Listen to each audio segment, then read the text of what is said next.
In 2021, a milestone happened in the United States that almost nobody noticed.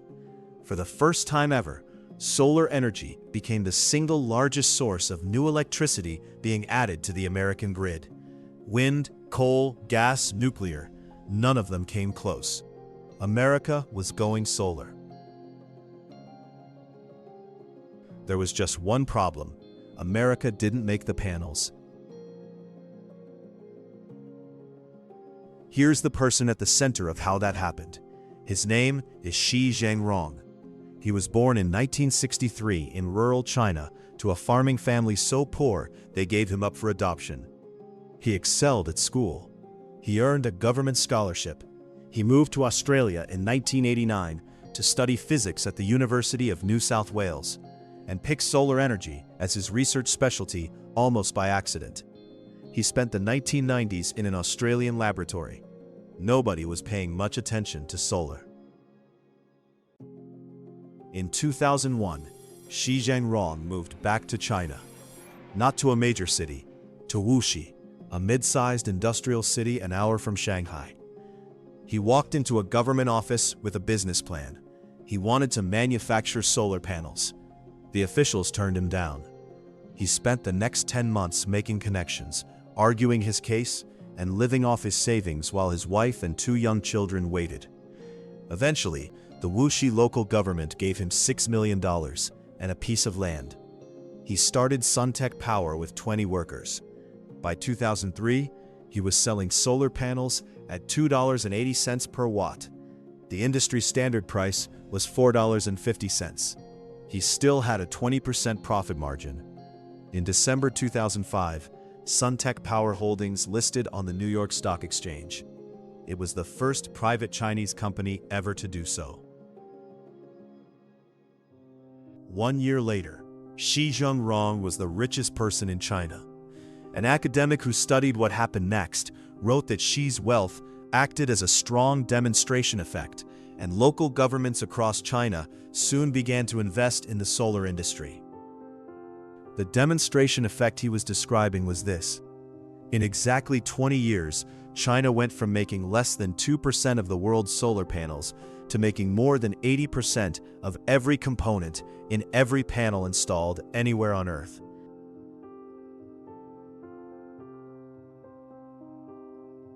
This is the story of how that happened, and why America, right now, is more dependent on Chinese solar manufacturing than it has ever been on Middle Eastern oil.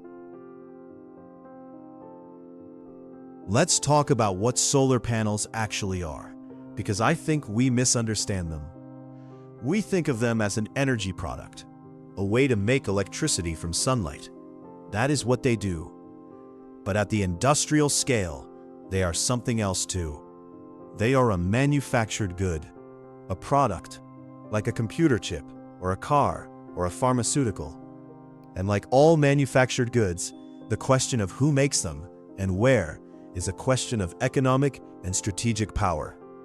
A solar panel is not one thing. It is the end product of a supply chain with at least 4 distinct manufacturing stages. The first stage is polysilicon, the raw material, refined from quartz. The second is wafers, silicon sliced into thin disks. The third is solar cells, the actual photovoltaic component. The fourth is modules, cells assembled into the panels you can see. China controls more than 80% of global manufacturing capacity at every single one of those stages. For wafers, the second stage, the number is not 80%, it is 97%. The IEA, the International Energy Agency, one of the most sober institutions in the world, looked at this concentration and wrote the following.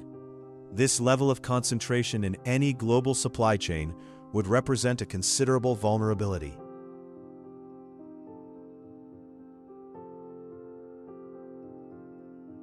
There is one more fact worth keeping in your head as we go through this. Xinjiang Province, in the far northwest of China, the same province that has been at the center of an ongoing international human rights controversy, accounts for approximately 40% of global polysilicon manufacturing. That means roughly 40% of the raw material that goes into the solar panels being installed on rooftops, in solar farms, and across power grids in Europe, in the United States, in Australia, passes through a single region that multiple governments have described as the site of forced labor. The US has import restrictions on Xinjiang goods. Enforcing them for solar panels has proven nearly impossible. Now, how did we get here? The short answer is slowly and then all at once. China's government support for solar manufacturing appears in every 5-year plan since 1981. It is not a recent policy, it is a foundational one. But the acceleration was triggered by something that happened far from China, in Europe in the early 2000s. Germany, in the early 2000s, created the world's first large-scale solar market. The German government required utilities to buy electricity from solar panels at a guaranteed premium price. This is called a feed-in tariff. It created enormous demand for solar panels, but Germany didn't have the manufacturing capacity to meet it. In 2006, Suntech's largest market was Germany. 80% of its solar panels went to Europe. China was building the solar future for Europe to use. And then the global financial crisis hit in 2008. European governments began cutting their solar subsidies. The demand that had fueled China's solar industry collapsed. Chinese manufacturers were sitting on enormous factories they had just finished building, with nowhere to sell their product. This is the moment the strategy changes. Here is what the Chinese central government did in response to the 2008 crisis. It created a domestic solar market. In 2009, as part of a broader $586 billion stimulus package, China launched programs to subsidize solar installation at home. The National Development and Reform Commission set solar capacity targets. China Development Bank provided billions in credit lines to solar manufacturers. Credit lines frequently guaranteed by local governments. The academic description of what happened next is precise. Chinese solar firms, in the years that followed, had access to large sums of capital through bank loans, provided by state-owned banks and frequently guaranteed by local government entities or state-owned companies. This matters for a specific reason. In a normal market, when demand for your product collapses, you scale back your factory. You don't build more.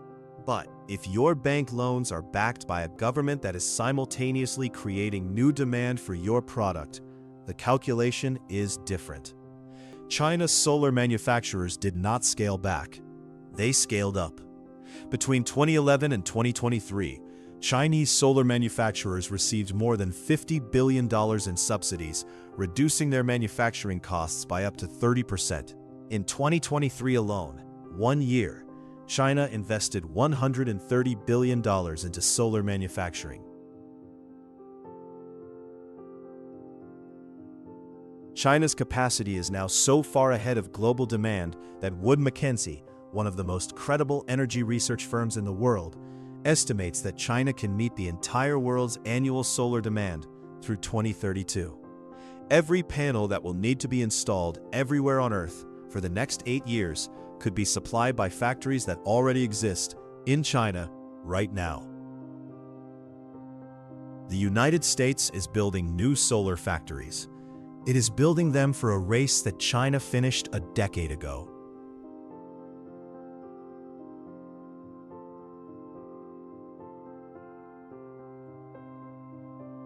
Let me show you what the American side of this story looked like. SolarWorld Americas was based in Hillsboro, Oregon. For years, it was one of the most vocal American companies in the solar manufacturing industry, leading trade complaints against Chinese dumping as early as 2011. Its CEO, Juergen Stein, became the face of the argument that China was running a deliberate price campaign to destroy Western competitors. He was not wrong. In 2024, an American-made solar panel costs 31 cents per watt. A Chinese imported panel, even with existing tariffs, costs 10 cents per watt. You cannot compete with a price gap that large through efficiency. You cannot compete with it through productivity. You compete with it through government support, or you don't compete at all.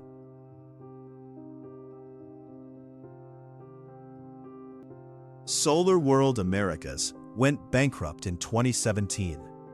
At its peak, it had 1,300 employees. By the time it filed for Chapter 11, the workforce had been cut to 300, with more cuts likely. Stein's final public statement before the bankruptcy described what had happened to the broader American solar manufacturing industry. After nearly 30 factories have shut down in the wake of surging imports, the legacy of this pioneering American industry hangs in the balance. Here is the data that gives that statement its full weight. In 2004, the United States made 13% of the world's solar panels. China made less than 2%. By 2021, the United States made less than 1%.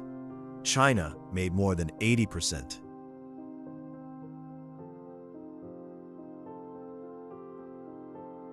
The tariffs that the US imposed starting in 2012, the ones SolarWorld had spent years fighting for, did not stop the decline.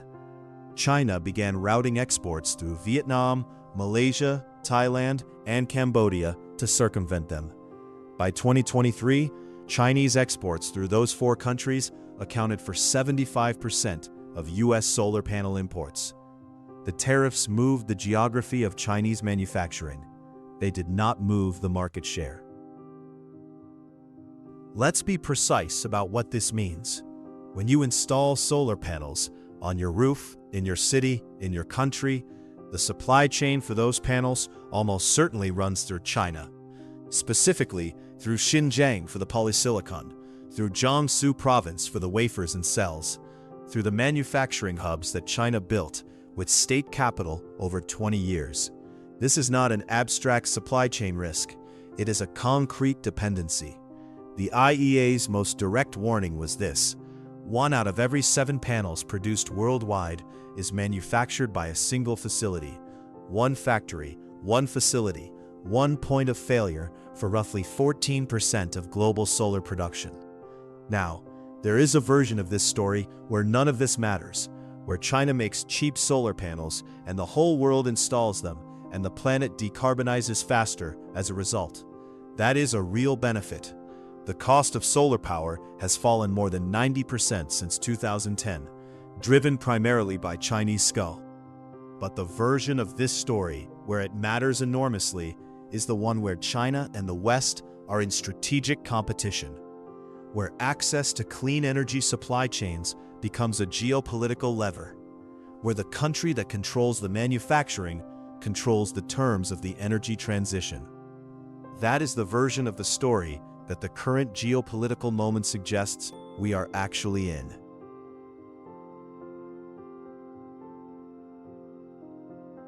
The United States produces 0% of the world's solar wafers, the foundational building block of every solar panel going into every American solar project. In 2024, Sunnova, the American solar cell manufacturer that filed for bankruptcy in 2017, reopened its factory in Norcross, Georgia, a $110 million investment. The Inflation Reduction Act had made it financially viable again. The company described itself as the first significant re-entry into crystalline silicon cell manufacturing in the United States in years. But here is the context that surrounds that reopening.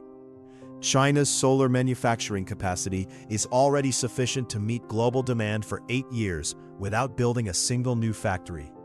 Chinese-made panels cost 3 times less than American-made panels.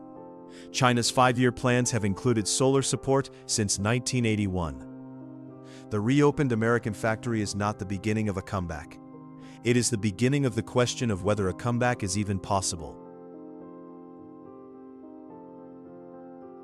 Xi Jinping is not the richest person in China anymore.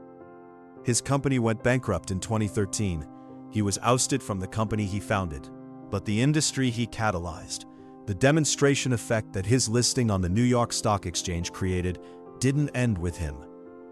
The local governments across China that began to invest in the solar industry after watching him become a billionaire didn't stop investing when his company collapsed. They went further. The system doesn't depend on any single person or any single company. It is larger than both. Here is the last thing worth keeping in your head. The technology that makes solar panels possible was not invented in China. The photovoltaic cell was developed at Bell Labs in New Jersey in 1954. American research institutions, including the University of New South Wales, where Xi Jinping studied, developed many of the advances that made commercial solar viable. The research was global.